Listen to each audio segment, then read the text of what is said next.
और दोस्तों बिहार एसएससी के द्वारा एक नया अपडेट को जारी किया गया है, जिसमें कि जो लोग स्टूडेंट फॉर्म को फिलअप किए थे, अगर बाय द वे वो डॉक्यूमेंट अपलोड नहीं कर पाए हैं तो उनके लिए डेट को एक्सटेंड कर दिया गया है। यानी कि जो डॉक्यूमेंट अपलोड करने की जो तिथि थी उसे बढ़ा दिया गया है। और साथ में जो स्टूडेंट अपना डॉक्यूमेंट्स गलत अपलोड किए थे वो लोग भी एडिट कर सकते हैं। जिनका गलत हो गया था वो लोग फिर से फॉर्म को फिलअप कर सकते हैं। तो आपको इस वीडियो में ऑल इन्फॉर्मेशन हम शेयर करने वाले हैं, तो आप लोग धैर्य बना करके वीडियो को समझेंगे और वैसे ही अपने डॉक्यूमेंट्स को अपलोड करेंगे। दोस्तों आप लोग यहाँ पे देख सकते हो कि जो आर्टिकल यहाँ पे आ चुका है उसका जो ऑफिशियल पीडीएफ है वह आपको यहाँ पे देखने के लिए मिलेगा। तो आप लोग दोस्तों यहाँ पे देखिएगा। और इसके बाद दोस्तों एक और पीडीएफ यहाँ पे दिखाना चाहते हैं। तो यहाँ पे जो इसका ऑफिशियल पीडीएफ दिया गया है बिहार कर्मचारी चयन आयोग पटना के द्वारा, तो यह जो पीडीएफ है इसे आप लोगों को हम समझाना चाहते हैं कि जो अपडेट है वो क्या आया हुआ है, डेट कैसे बढ़ा हुआ है। तो दोस्तों यहाँ पे आप लोगों को देखने के लिए मिलेगा। पहले जो यहाँ पे लिखा हुआ है उसको पहले आपको हम समझाने का प्रयास करते हैं। तो आप लोग यहाँ पे देख सकते हो लिखा हुआ है कि आयोग के आवश्यक सूचना ज्ञापन संख्या इतना में दिनांक 15/1/2024 के द्वारा और द्वितीय इंटर स्तरीय संयुक्त प्रतियोगिता परीक्षा हेतु ऑनलाइन आवेदन समर्पित करने वाले अभ्यर्थियों के ऑनलाइन आवेदन की त्रुटियां में सुधार एवं आरक्षण, शैक्षणिक, तकनीकी, वांछनीय योग्यता संबंधित तथा अन्य सभी प्रमाण पत्रों की मूल प्रति की स्कैन कॉपी पीडीएफ के रूप में, मतलब कि पीडीएफ के रूप में आयोग के वेबसाइट पर अपलोड करने हेतु दिनांक 18 जनवरी 2024 से 18 फरवरी 2024 तक तिथि निर्धारित की गई। मतलब कि ये जो लोग भी बिहार से जो फॉर्म भरे हुए हैं तो उनके लिए स्कैन कॉपी, यहाँ बोल रहा है कि स्कैन कॉपी पीडीएफ के रूप में आप लोगों को जो आपका डॉक्यूमेंट्स है उसको स्कैन करने के बाद उसका पीडीएफ बनाने के बाद आयोग की वेबसाइट पर 18 फरवरी 2024 तक अपलोड करना था। लेकिन जो लोग की नहीं अपलोड कर पाए उनके लिए देखिए यहाँ पे नोटिफिकेशन निकल करके आया हुआ है और यहाँ पे आपको हम बताने का प्रयास करते हैं।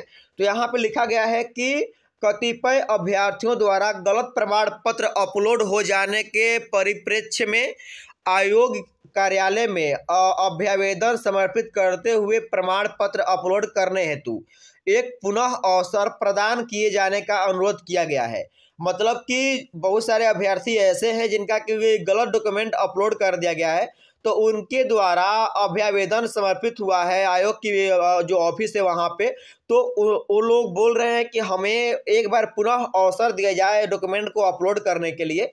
देखिए यहाँ बोला जा रहा है कि साथ ही कतिपय अभ्यर्थियों द्वारा पासवर्ड भूलने की स्थिति में नया पासवर्ड ओटीपी सिर्फ ईमेल पर भेजे जाने का प्रावधान ईमेल के अतिरिक्त रजिस्टर्ड मोबाइल नंबर पर भेजने का अनुरोध किया गया।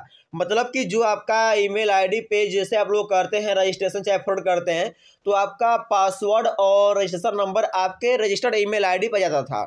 तो इसका अनुरोध किया गया कि जो इसे मोबाइल नंबर दिया गया है उस पर भी उसका पासवर्ड को भेजा जाए ताकि भूलने का चांस कम हो जाए और उन लोगों को आसानी हो।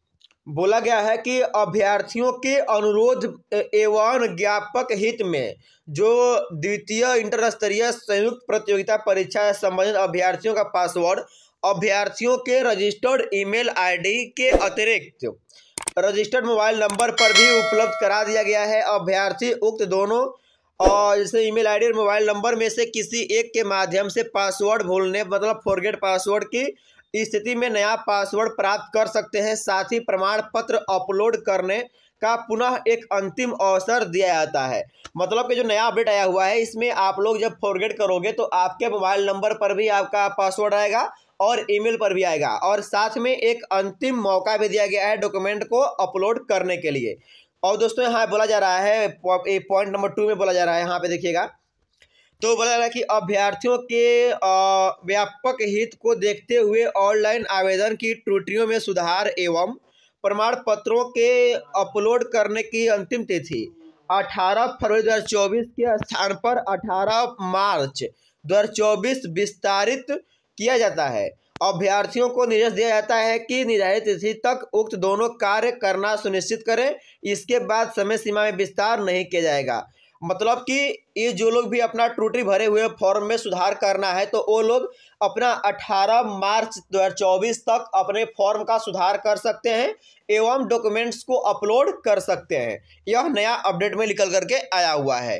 अब दोस्तों यहाँ पे आगे हम लोग कवर करेंगे, तो आप लोग यहाँ पे देखिएगा कि बोला जा रहा है टॉपिक नंबर 3 में कि निर्धारित तिथि तक सभी प्रमाण पत्रों की मूल प्रति की स्कैन कॉपी PDF के रूप में आयोग के वेबसाइट पर अपलोड करने का उनका अभ्यर्थित्व प्रभावित होगा।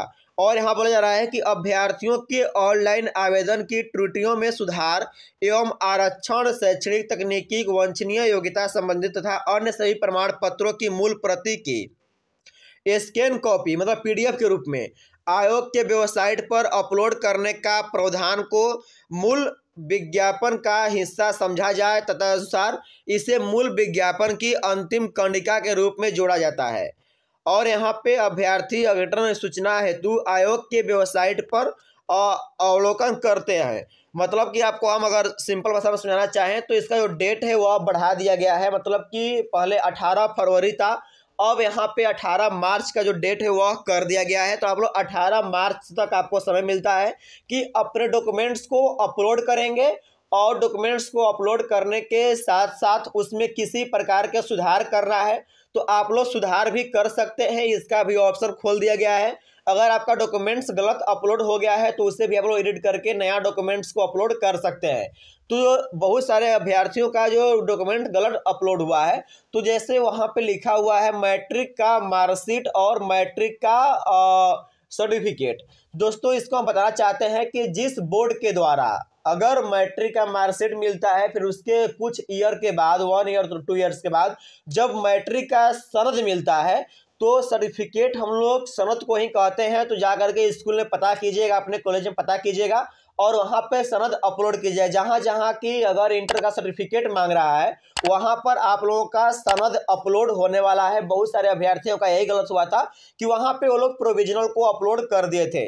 तो इसका आप लोग थोड़ा सा बातों को ध्यान दीजिएगा। और ये जो नया अपडेट आया हुआ है इसको हम कवर करने का प्रयास हमारा कैसा लगा कमेंट के माध्यम जरूर बताएं। तो दोस्तों अगर अभी तक हमारे चैनल पे नए हैं चलो सब्सक्राइब करने के साथ साथ वीडियो को लाइक करें और दोस्तों में शेयर करना ना भूलें। तो मिलते हैं ऐसे ही latest update and new topic के साथ अगले वीडियो में। तो टाटा, जय हिंद। वीडियो देखने में बहुत बहुत धन्यवाद दोस्तों।